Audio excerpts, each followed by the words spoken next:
YouTube, it's me, Bergie, and I'm excited because it's the start of my Greek literature reading month of March, which I have been doing. I think this is my third year reading exclusively Greek-related books during the month of March. I'm so excited. I always look forward to this month because I'm, again, exclusively reading everything Greek-related, and I'm obsessed with everything Greek-related, if you did not already know. And even though I do read other Greek-related items throughout the year, usually, I get really excited for March. I don't know why. It's weird, but I get excited. So I'm super excited for this video because I'm going to be telling you about all the books that I hope to read in March and probably will continue throughout the rest of the year if I don't get to them, which this list is pretty ambitious and I haven't been reading that well in 2021 so far, so I highly doubt I'll be able to get to everything in March. But that being said, these are all of the Greek-related books that I'm excited to read and am looking forward to reading. So let's get into the video.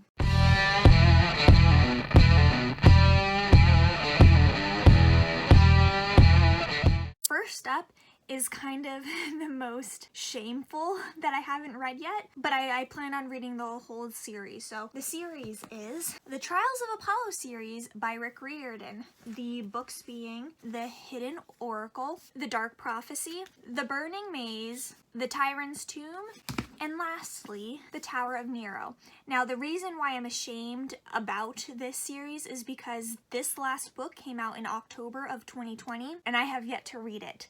I know, it's crazy, me not immediately eating up and devouring a Rick Riordan book. I know, but this series seems like it's kind of the end, even though technically it might not be the end, but it's just, a lot is writing on this book, and I am scared, I am anxious, I'm excited, but I don't know how it's gonna go, and I'm so sad that this kind of world is wrapping up, because if you don't know, this is kind of the third series in the whole Percy Jackson Greek mythology universe that Rick Riordan has written, and I think he said that this series is the last larger series that he's writing in that world.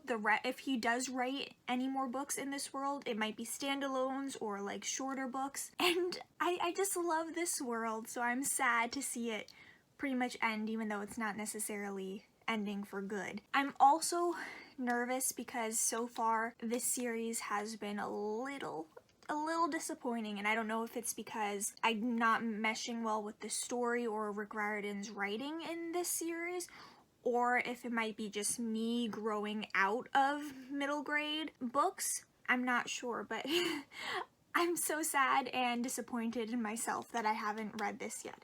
So I'm planning on rereading all of these books, hopefully, in the month of March, and I'm hoping that along with my series reviews for the first two Greek mythology related series that Rick Riordan has written, I'll also do one for this as well.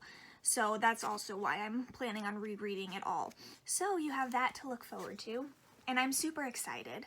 Again, I'm nervous, I'm anxious, but I'm also just excited to go back into Rick Riordan's world. Also, I always say Rick Riordan or Riordan's last name wrong, and people keep on telling me how to say it, but for some reason it doesn't stick in my brain. So I apologize if I said his name wrong. I don't know if it's Riordan or Riordan. I'm just bad with names.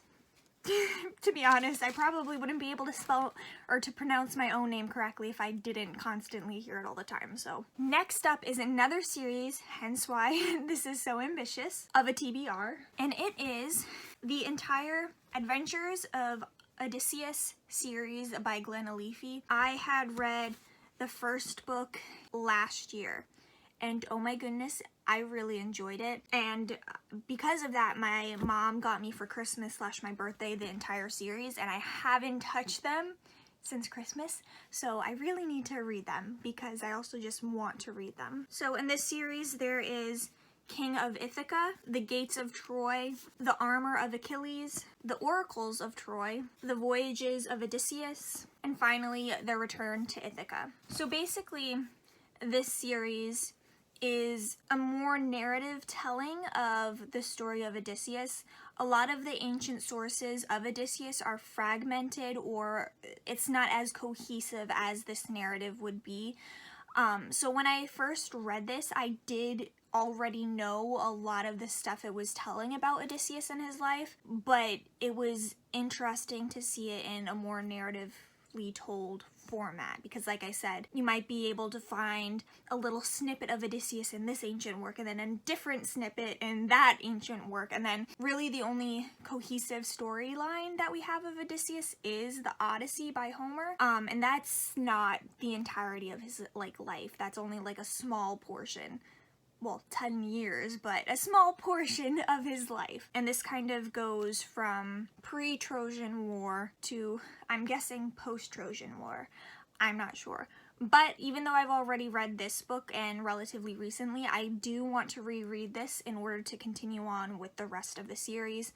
And I'm just excited because if you guys don't know, which I'm pretty sure I might have displayed in my videos how much of an Odyssey nerd and obsessor I am, but I am a Odyssey nerd and I have an Odyssey obsession, so I'm super excited for this. And then the last kind of priority for me that I really hope to read during the month of March this year is Homer's Iliad.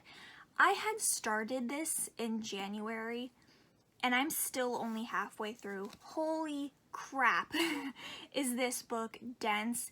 And if you have never read any like ancient works, I definitely don't recommend starting with this because it is dense, and I think I want to make a whole video kind of about the Odyssey and the Iliad, but basically this, I personally feel, and there's just a whole bunch of like speculation about like the order in which the Odyssey and the Iliad was written, like which one came first. I personally, from reading them, believe that this one was written or created first, because there is no narrative really to this. Like it's very much list focused. It lists all the people who are participating in the Trojan War. It lists all of the people that they've killed, and just on and on with different lists. It's not very much, it's not a cohesive story, I don't think. It very loosely has a plot.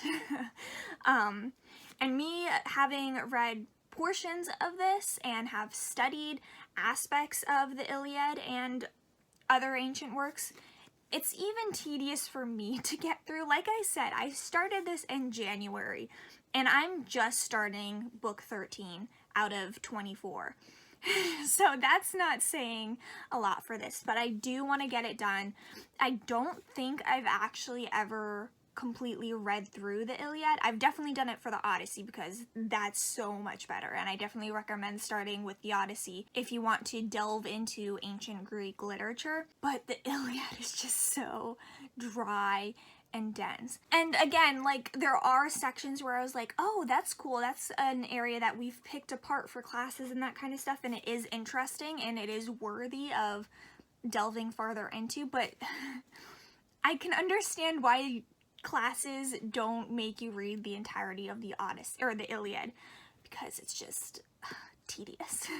But I'm hoping I'll make at least further progress in this, if not finish the Iliad during this month. So those three are really my priority. If I finish all of them, like all of the books in the two series and the Iliad, I will be extremely happy.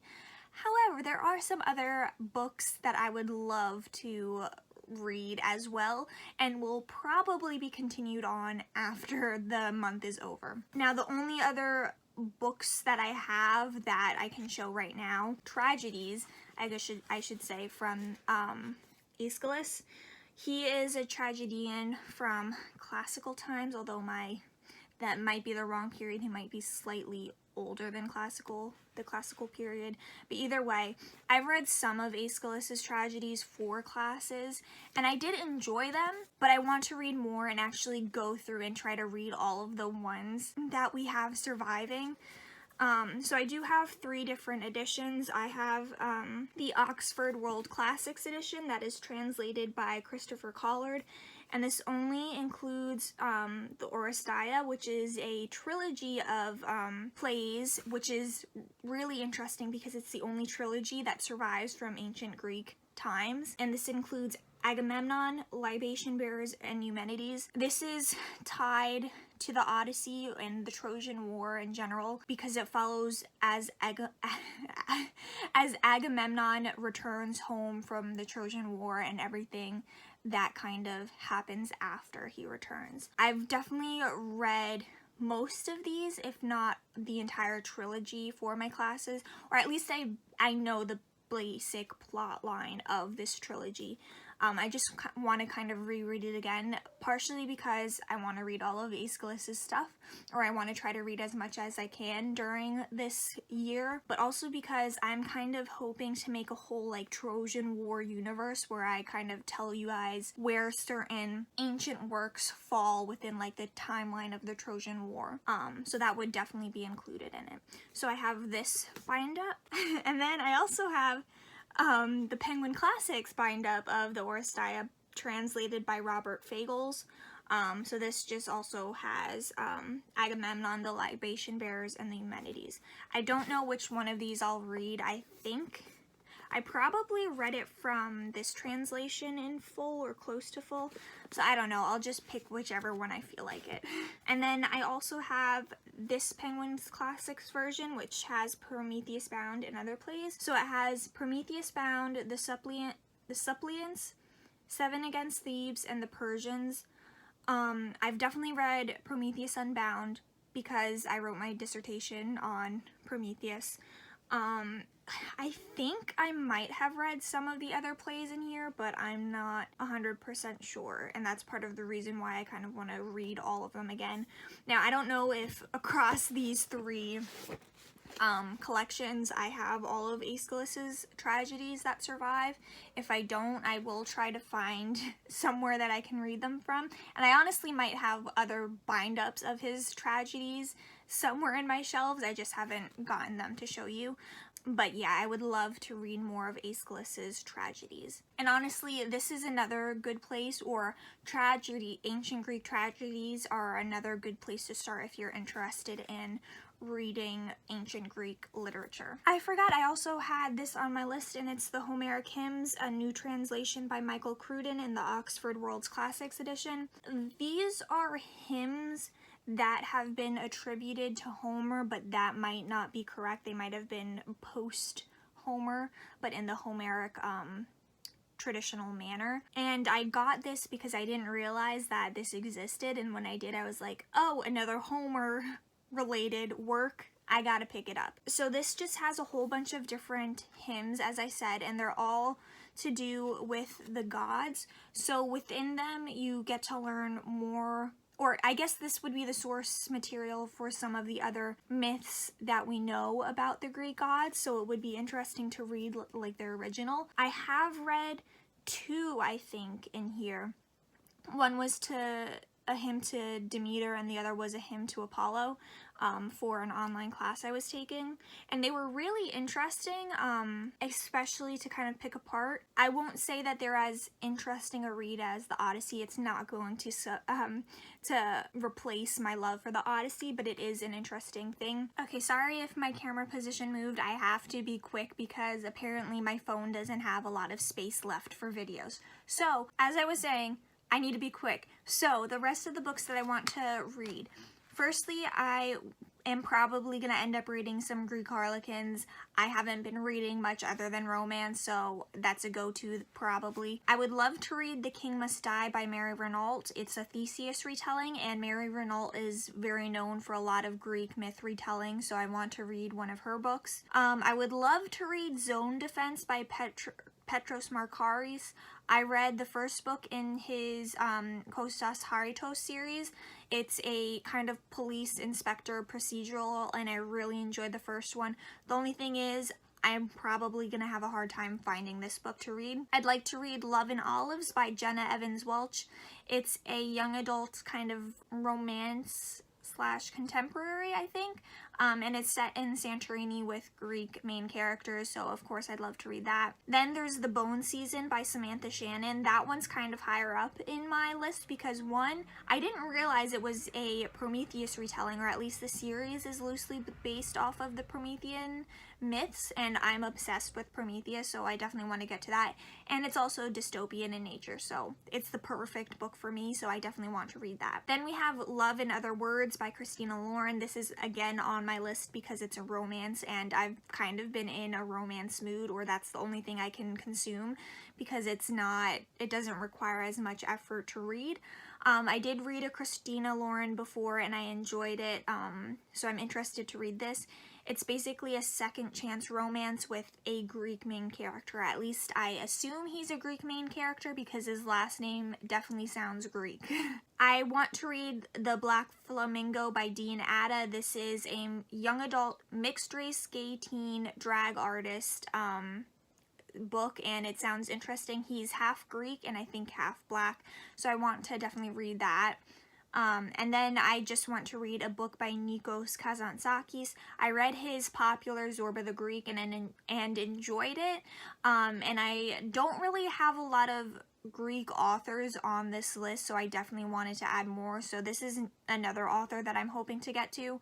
My library has 4 of his books: Report to Greco, The Last Temptation of Christ, The Odyssey, a Modern Sequel, and Greek Passion. So I'm going to go to my library and just like read the summaries on the back. I have a feeling I'll probably pick The Odyssey, a Modern Sequel, but a lot of the books on this list are Homer related, so maybe I won't, but I don't know. But these are all of the books that I'm hoping to get to, if not in March, throughout the rest of the year, because like I said, I do read a lot of Greek related literature throughout the year, not just in March, because I'm obsessed. So if I don't get to them all in March, I probably will get to them at some point. But yeah, I hope you guys enjoyed this list. Let me know if you have any plans on reading any Greek related literature, even though I think this is, well, no, I know this is very self-contained to my channel, but I'd be interested to hear if you're participating in it. If you have any other Greek-related literature recommendations, please let me know. I'm always open to hear more about Greek-related literature. And yeah, I'll see you guys in my next video. Bye.